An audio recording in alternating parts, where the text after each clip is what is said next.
might have forgotten what it felt like to be in a room like this. There was a connection. You came for the kind of feeling like you were a part of something. An energy that this pandemic has turned into emptiness inside Oakland's new Parkway Theater.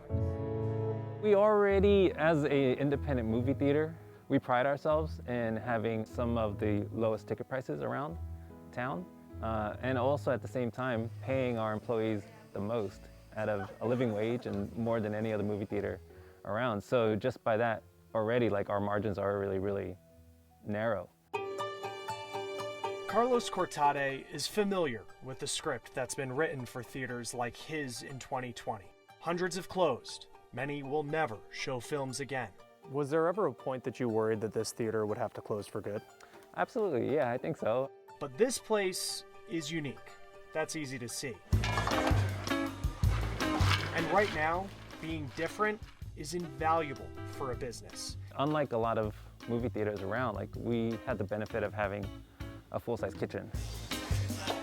Call it a plot twist that's keeping the lights on at a movie theater that hasn't shown a movie in 9 months. New Parkway staff prepare and package food they typically would serve in their theater, but now sell it to customers who order online. For the most part, it's been enabling us to keep our heads above water. The food helps pay the rent at a time when this movieless theater is missing around $180,000 a month in revenue. But when you look around Oakland, like many cities, you can see why just being open is a win. I don't think anybody really even knows how deep the effect is going to be long term. As coronavirus, social distancing, and isolation threaten movie theaters today, the threat of tomorrow for this industry, beyond this pandemic, if you ask Marcus Osborne, is whether customers will ever fully come back. Are we going to continue to make movie theaters and other forms of entertainment important to people if they found a way to live without it for the last almost 2 years going by the time we get through 2021?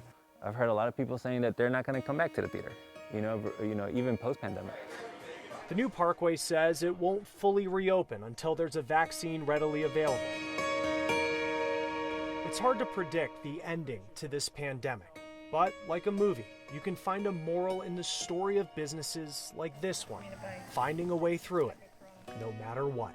Sometimes you just got to think outside the box. Something that might not be obvious or clear right away shouldn't prevent you from looking at things in a different point of view.